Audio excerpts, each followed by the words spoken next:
You got to hustle in the dark. And most people don't want the hustle in the dark. They just want the praise and the admiration in the light. And that's the missing part. You got to enjoy the hustle. You got to enjoy the dark. You got to enjoy the part where nobody knows and nobody understands why you're going so hard. And then later on, you'll get the praise. And they're like, oh, that's why you retired all the time. That's why you left all the parties. That's why you didn't show up. That's why you did. Oh, okay. I'm rolling now. What's going on, Stay in the Course podcast listeners? Sometimes when you put your vision out there, it may seem crazy. Hey, I'm excited because I get to sit face to face with my guests, and now you guys get to see me. Beautiful. I know we have some incredible interviews and guests that you don't want to miss out on. Hey everyone, welcome back to the Stay in the Course podcast. I'm your host, Jimmie Johnson. This show is a show where we get to meet some of the most influential thought leaders around the globe and hear their stories, all here to inspire, uplift, and motivate people to fulfill their purpose and make a difference on this earth. And today I'm excited to be chatting with Dr. Adam Ramsey. He's an optometrist and the owner of Socialite Vision eye boutique here in South Florida. And Dr. Ramsey is also a nationally recognized speaker and the author of his new book, Play Chess, Not Checkers, The Practical Guide to Warm Start Your Dream Optometric Practice. Yes. Dr. Ramsey, it's a pleasure to have you on the show. Thank you for having me, man. This is a great podcast, man. I love the mission and the vision behind this podcast. And I think we really can make impact and make a difference. If people can learn from my story, and that helps them sleep better, it helps them grow their business, helps them better in their life, then it was worthwhile. So I'm loving it. I'm excited to be on here. I'm excited to share my journey and my story. And I'm glad to have you as well. And it's I love the fact that I've been knowing you for quite some time now. Obviously I knew you in the business world in regards to being a news reporter. And then me and you did some community service work together. We were speakers for Suits for Seniors. Mm-hmm. That was with Javante Edmonds. And you may have heard his story on the Stay in the Course podcast in season 1. And just the work that he's doing, and then you and me partnering to, really pour into the next generation of African-American men in our community. And I just love the work that you're doing in our community outside of that alone. But it's just great to have you on the show. And I just know that you have a wealth of knowledge that we're going to dig into today that will help people in the business world, launching their business, being practical and making those strategic decisions to be successful. But I just want to start off by just, you sharing with the audience, obviously, your upbringing. I know you were born outside of the country. And so just kind of share your journey of going from being an immigrant to now living here in the States. So I was born in Trinidad. I grew up in Broward, Pembroke Pines area. Then I went to University of Florida for undergrad. And I went to Southern College of Optometry in Memphis, Tennessee, for optometry school. So being from another country and coming here, and that hustle and that drive that you have to prove, and your mother sacrificed so much to bring me here, it kind of pushes you and it makes you say, you know what, I'll make that journey worthwhile. And going off to University of Florida, go Gators for everybody listening and watching. Big school. Yeah, big time right there. We're doing good on the playoffs. So good. And just having a great experience. You know what I mean? Went to Memphis and got some of that Memphis barbecue, which was wonderful. Was a really good experience. And then coming back here and saying, how can I combine and find a profession that combines healthcare and style, healthcare and business together. And that's what really drew me to the profession, is that I love medicine. I love helping people. And optometry really allowed me to make an immediate big impact in somebody's life. So I was able to learn and go off to school and then come back and now open up my own office in, Socialite Vision in Palm Beach Gardens. It's been a wonderful experience. And from reading in your book, because I did have a chance to, read some of your book, you talk about within that first 2 years of starting in the industry of optometry that you lost your job twice. Mm-hmm. Why? What happened? So when I was about to graduate from optometry school, I get an email saying, hey, I have a practice over here and I'm looking to add an optometrist to my practice. It's in Stuart, Florida. Would you want to come down? Now, Stuart is like 2 hours away from my hometown. Wasn't really where I planned on wanting to go. But you know what? I was inquisitive. I said, you know what? Let me go check it out. Let me be open to all opportunities. I get down there. I see the place. It's beautiful. The place is great. I have my own space. I have 2 rooms to myself. I have my own private door. I'm like, oh, this is great. I went around Stuart. It was like a nice family town. It was great. So I signed the lease, got an apartment, get my grown up furniture. A week before we're about to open, he texted me and said, hey, Adam, come on by the shop. I want to talk to you about something. So I come by the shop and I see all this boxes and stuff coming off the shelves. And I'm like, hey, if you were painting, let me know. I would have came in shorts. I would have been ready to work. Right. And he's like, nah. Well, we decided to close this office instead of trying to restart and re-go with your new energy that you're bringing in. So you got to get your stuff out. Today's the last day. And I'm like, what?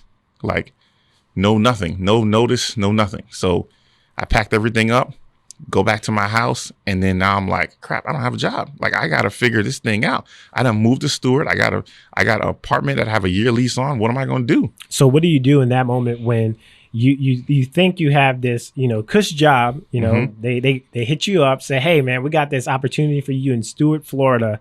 And then within a week of getting ready to start on the job, it's like a rug is pulled from under your feet. What do you do? What is your mindset in that moment? My mindset was, I got to hustle. I said, I got to figure this out. And I said, okay, God, you brought me here. What is my purpose? What was I supposed to learn from this? What did I do wrong? And I was able to then work at about a dozen different practices every month. And I would go and work for 2 days or 1 day. And I was able to see different experiences in a private practice, commercial setting, ophthalmologist office, and all different kind of storefronts. And I was able to see big practices that had 4 doctors and practices that had 1 doctor. And I was able to take from that all the good and the bad. So every time I would leave a practice, I would write down, do this. Never do this, don't do that. And I was building up my own stuff, my own repertoire, my own understanding, because until you've worked in a practice, it's really hard to understand what you would actually do. You say you want to own a business, you say you want to have employees, and then you realize, oh, that's what really having employees means. That's what really having that's what it really does. So I was able to absorb all of that. Then about 2 months later, I get another gig, which actually ended up being a really sweet gig. It was really good for the time I had it. I had my own office with 4 employees, and my manager that ran the office actually lived in North Carolina. So they would just teleconference, phone calls, emails, spreadsheets for stats and numbers. But I ran the office locally. So it was like it was your own. It was like it was my own. So it was a great experience. So I got somebody else's dime to run an office for 9 months. 9 months later, I get a call saying, hey, we want to meet for lunch. I'm like, great. I've been waiting for you to come in town. I wrote down all the stuff. Hey, we need this new frame line. I really think we should change the hours on this day, blah, blah, blah. Taking ownership. Yeah, I'm ready to roll. And they're like, Dr. Ramsey, you did really good. You've grown the office a lot, over 30% over last year's numbers since you've been here. But we decided to close the office, and we're closing this branch down, and we're putting our resources over here into this new venture that we're doing. Wow. And I'm like, what? So then as soon as I left that dinner, I said, you know what? I can no longer let corporations or other people decide my destiny. I would rather sink or swim my own dime than to let somebody else pull the rug from underneath me. Because they didn't know that, but I was closing on a house the following week that they closed. They were closing the office. Good thing that the office didn't close for like 60 days. So I was able to like close with my current employment. But I was like, what if that wasn't the case? What if I had this house and everything, the rug got pulled from underneath me? So I said, you know what? I have to control my own destiny. I can no longer let somebody else determine when I work, what happens, how I grow. I was doing all this work for other people and had all these great ideas. I grew at 30% for them. Why can't I grow at 30% for myself? And within 3 months, I had Iconic Eye Care, which was my first business, that was opened 3 months later. So, it was just, I was ready to go. That was a determination. That's all I really needed I was like, okay, I done did it twice and no fault of my own. And it happened. So I'm like, if that's going to happen, I might as well do it on my own. Mm-hmm. So go for it yourself. And so like, obviously, running an optometric practice and actually starting one is two different things. Oh, very different. And I believe, from what you've shared in the book, there were many, examples in which you've obviously, it's one thing to run it, but then there's another thing to actually start it from scratch. And then you had to learn that on your own. What are some things that you've taken away now that you've been through this? Because you've been in the game how many years now? So I graduated in 2012. So it's going on my 8th year now. So you've been in the game 8 years. So obviously you did the field training and the experiences in different offices. And then you're like, okay, I'm doing this thing myself. I'm starting from scratch. Where did you start? Where did you start in that process? So the first thing is you definitely have to have a business plan, and people don't I don't want to write a business plan. If you can't sit down and write 20 pages about something that you're passionate about, then you probably shouldn't open that business. All a business plan is telling the world or telling yourself that you understand how you're going to make revenue, how you're going to attract a customer, what you're going to do to acquire that customer, what's the product you're going to sell, and some systems that you're going to implement in that place to make that run. And then you want to put in what's your competition? Why are you better than them? You know what I mean? Those are, who, what makes you different? What makes you different? Who, what, when, where, why, how? And if you can't do that and you can't answer those questions, then you shouldn't open a practice. You shouldn't open a business, a barbershop, anything. You need to know your competition. You need to know what makes you better and what areas you lack on and how you're going to differentiate yourself from another business. So the first thing I would say is write a business plan and then understand a business plan is a fluid thing. It changes. After I open it, the ideas I had before and what worked afterwards are different. So you keep tweaking, you keep adjusting how you acquire customer. I did social media ads. This brought in this. I did every door direct flyers. That worked. I did newspaper. This is what worked. I went on the radio. I did TV and I said, okay, this worked. And then you say, you know what? This gets me my best bang from a buck. Or really understanding your customer. I talk about it as a customer avatar. Really knowing exactly who is your customer, who is your ideal customer. And most people are like everybody, and that's a lie. Everybody is not your ideal customer. Absolutely not. Let's take a barber for an example.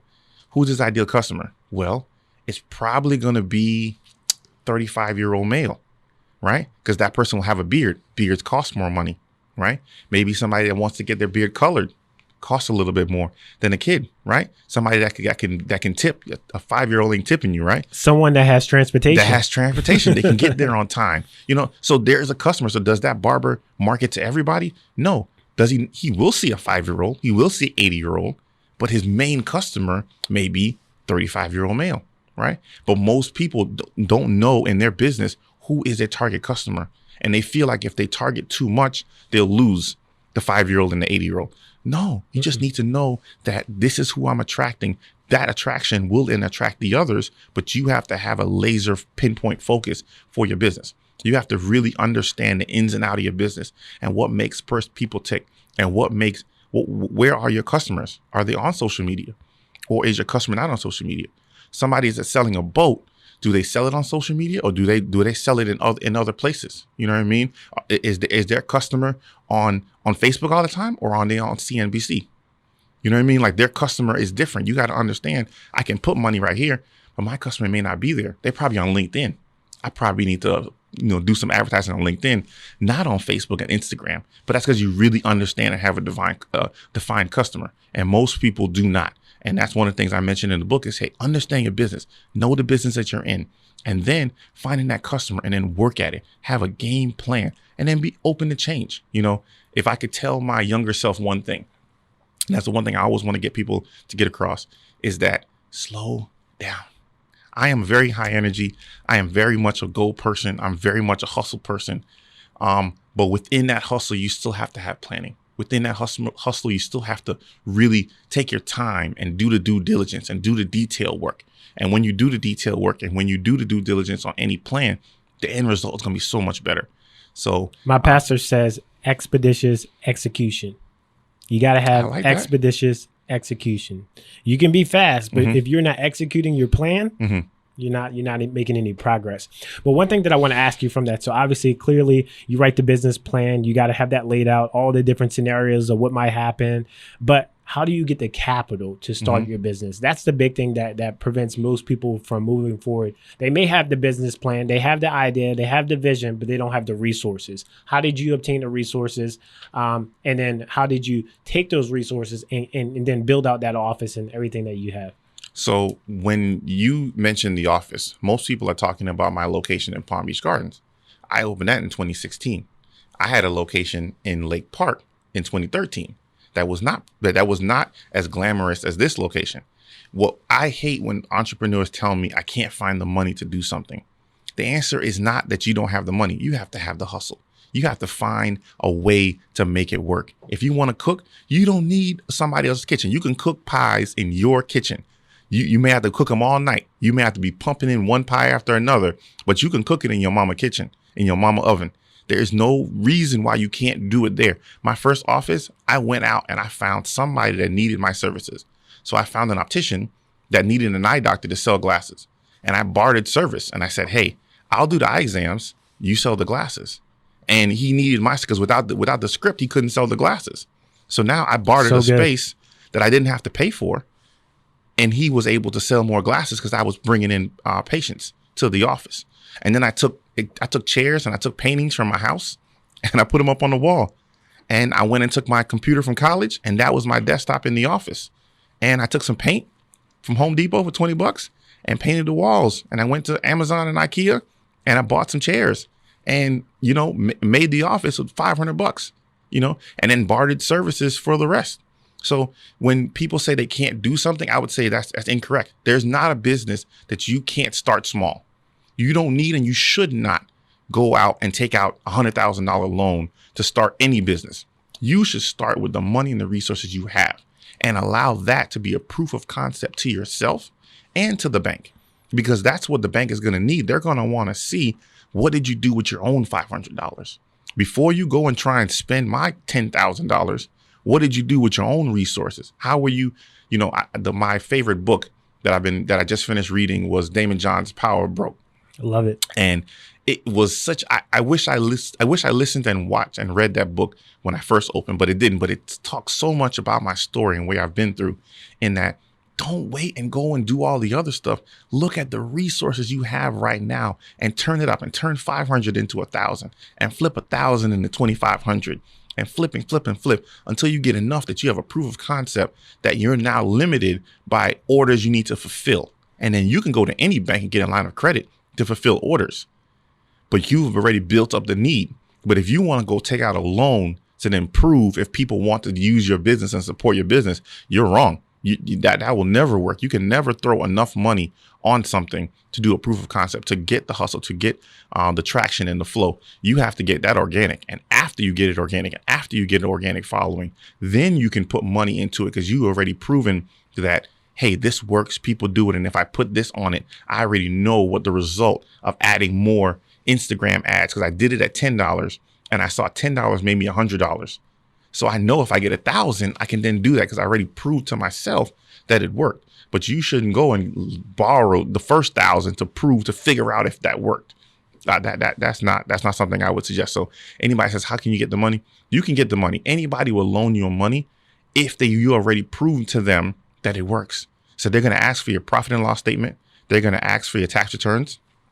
And that is going to show how'd you do. It's going to show what you did with your marketing, what you did with your advertising budget, what was your customer acquisition cost, what was your cost of goods. And then you can show them, hey, I did 10,000, I profited 3,000. Okay, that's great. Give them something to work with. Give them a track record, show positive trajectory. You're like, okay, the next year you did 50,000 and you profited 10. Oh man, all right, 20%, you're going good. Then you go to the bank and say, hey, last year I had 50,000 in sales, I profited 10. If I borrow $50,000 from you, I'll be able to pay it back from this because I've already showed that I can pay X, Y, and Z back. And then you go from there. But you did the first time on your own dime, on your own hustle. You know what I mean? People say, well, I don't have the money to start. That's a lie. Go in your house. There are so many things you're not using. Sell it.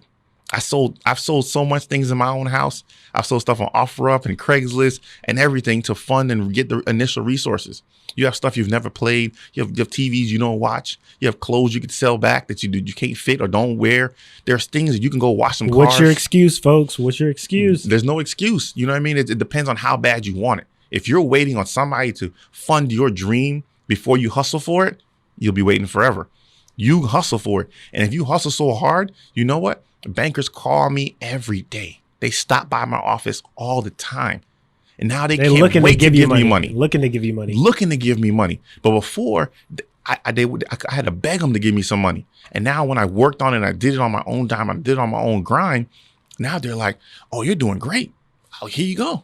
And now they're competing. And now I can say, well, they gave me this interest rate. Can I get this? And they gave me this and they gave me that. So do it on your own dime first. And then when you prove it to yourself, you don't got to ask nobody else for nothing. You prove it to yourself, because most people, entrepreneurship, you got to work 80 hours for yourself to avoid working 40 hours for somebody else. So if you're going to work 80 for yourself, right? And currently you're working 40, that means you should have 40 more hours in the week that you could do right now. So continue working your job and then do another 40 for yourself. Because when you drop that job, if you think you're just going to replace 40 for 40, you're wrong. You are 100% wrong. It is not going to work. I am there before my employees and I'm there after my employees. And I come in on the weekends. And when I get home, I open my laptop up and I do the work there. So if I can do that now, prove it to yourself. Stay in that job. No matter how mad and frustrated you are, stay in that job, save your money, and then keep working on your business on the side. There's almost no business that you cannot do on the side. Start. And then when your side business makes you more money than your main business, then you leave your main business. I see too many entrepreneurs get frustrated and go from not making no money, leave their main job, and then all of a sudden say they're going to go start. It is a snowball. It is not a light switch. The money does not flow in overnight. So if you can't go 2 weeks without a paycheck, then you can't leave your job. There's almost no business, because when you get the initial influx of cash, you have to reinvest that money. So you can't pull out of that business. So there's almost no business that you can then fund yourself initially, because every dollar that you make and your profit, yeah, it's profit. But now if you want to sell twice the amount of pies the next week, you got to buy twice the amount of ingredients. So all the profit that you made all went back into making more pies. So you can't then fund yourself. So you have to do it on the side. You know what I mean? Like, so many people make excuses, and I say, no, stop making excuses. If you want it bad enough, you won't be sleeping. If you really want it bad enough, if you could sleep 9-10 hours and you don't wake up and have to jot something down on the side of your bed, you ain't dreaming about the right things. If you could sleep till 10:30 in the morning and then be barely going, that means you're not have a burning desire for what you're saying you're going after. It's not eating you up that mad. You just don't want to listen to nobody else. And you want the fruits of the labor, and not understanding that the people that were able to pick that fruit when it was right, they planted that seed and they watered that seed and they put fertilizer on that seed. And then they looked at that seed and they pruned that tree, and they waited and waited and waited. And then you see the fruits of the labor. And most people want to see the fruits and don't want to put in the work that the person did a year in the dark, in the quiet, that nobody saw. When I wrote this book, nobody knew I was writing a book. I was writing it for a whole year, typing, writing it down on my little phone, my little notes app. Nobody knew. Nobody gave me a pat on the back for writing the book. No, you had to do that in the dark. And then all of a sudden in the light, everybody's like, great job. You wrote the book. Great. But you got to hustle in the dark. And most people don't want the hustle in the dark. They just want the praise and the admiration in the light. And that's the missing part. You got to enjoy the hustle. You got to enjoy the dark. You got to enjoy the part where nobody knows and nobody understands why you're going so hard. And then later on, you'll get the praise. And they're like, oh, that's why you retired all the time. That's why you left all the parties. That's why you didn't show up. That's why you did. Oh, okay. Temporary inconvenience leads to long-term benefits. There you go. Sometimes you got to have that inconvenience in your life. Oh, man, I really don't want to stay up late. Oh, man, I really don't want to not go or miss this event. Mm-hmm. But you have to. And if you really, really want to go after what you're called to do. And I love that, man. There was just so much information packed in just a short short amount of time. And I know just from that little clip alone, people will be able to just really take that practical advice and just immediately apply it in whatever they're going after. But I know there was another thing that you mentioned a little bit in this book, and it's something that you experienced pretty recently, which is the transition from iconic eye care to now Socialite Vision. That's where you started off the business with iconic, and then a few years in, you realized there were some things that you didn't do that now force you to like have to rebrand and rename and so forth. What was that experience like? And kind of like, share with our viewers and listeners how that came about. That was a big thing, because when I said I lost that second job, I started Iconic Eye Care, and I looked up the name, and I went to Sunbiz, and I got the name, I got the domain, I got the Facebook, I got the Instagram, I went to Google My Business, I got my Yelp page. I think I'm good. And 3 years later, I get a letter in the mail saying, hey, you're infringing on our trademark and you need to change the name of your business. And the company had Iconic spelled EYECONIC. So it was spelled differently, but it was pronounced the same way. And that was infringement on their trademark. So when I looked up the name, I looked it up the way I spelled it, ICONIC. So in my head, there was nobody named what I had. Didn't make any sense. It didn't make any sense. So I thought I had everything covered. And in the beginning, I didn't get a trademark, because trademarks is not easy. It's a couple $1,000s to get a trademark. And it took me over a year to get my new name trademark. So I didn't know it was required, and I didn't see I was infringing on anybody's trademark when I started, but I didn't know it's the way something phonetically sounds. And then you even get a trademark and it's in other languages. So if you have one name and you do it in French or Spanish, once you have the English name, it's trademarked in other languages as well, which I didn't understand as well. So then at first I was mad. I'm gonna be honest, I was very mad. And I was like, man, I spent all this time, energy, and effort trademarking this name, and now I got to change to another one. And after I got over being mad, I said, you know what? The lessons that I learned growing, I can use to grow my business and do it the right way. So now I said, you know what? I'm going to brand, not market, Socialite Vision. And I'm going to get a solidified brand of what is Socialite Vision. When somebody tells the story of Socialite Vision, they're going to know. And then I'm using that brand and I'm marketing it and going across to the world. So it was a big traumatic thing for me, but I would teach any entrepreneur now, if you're going to start a business, you're going to invest time, energy, and effort into that. Trademark your business, trademark your name, make sure that you can defend against anything else, so that you don't have to go through what I did, which was have to rebrand and redo everything after you've already put in so much time, energy, and effort into that. So now I have Socialite Vision is trademarked, and nobody can infringe on that brand for myself. And I took that lessons and I said, you know what? I'm going to have a solidified brand within the eye care space, and people walking around and say, that is a Socialite guy. That's the guy. And then all of a sudden they understand when they come into my office, the vision that this Socialite has is what is now inside Socialite Vision and everything that we actually are doing. Phenomenal. And I know that was a tough experience for you, but it was a teaching moment, and now you're able to help so many people else, help so many other people along their journey not make those same mistakes. And that's really what your book is all about. Play chess, not checkers. Dr. Ramsey, it was a pleasure having you on the show. And as we transition here, this part of the podcast is where I ask rapid fire questions, right? 5 questions very quickly, and just get your response to it. So hopefully you're ready for this. I'm ready. Let's go. So number 1, jazz or blues? I am a jazz person right away. Number 2, glasses or contacts? I like the style of glasses. Like the style of glasses, yeah. But you would prefer contacts? I would prefer contacts in certain environments, but glasses add a style, man. You see these right here, man? You check these out, man. You see these right here? That's a style. You can't stop that, you know? This is what you call product placement, by the way. Number 3, iced coffee or hot coffee? I would rather iced coffee. No hot coffee for me. Book or ebook? Ebook. I like to slide. I can do it quicker. You should have said both, because you're selling books, man. I like it. I like it. I absorb them quickly. Dine in or take out? Oh, I am definitely a dine in. I like the experience. I want to wine and dine. If I'm paying the same price to dine in or take out, I want the experience. I'm picking a place that has a great experience. That kind of should have been self-explanatory, considering you're like Socialite, right? Well, Dr. Ramsey, it was a pleasure having you on the show. How can people follow you? So you can follow me, though, playchessnotcheckers.net.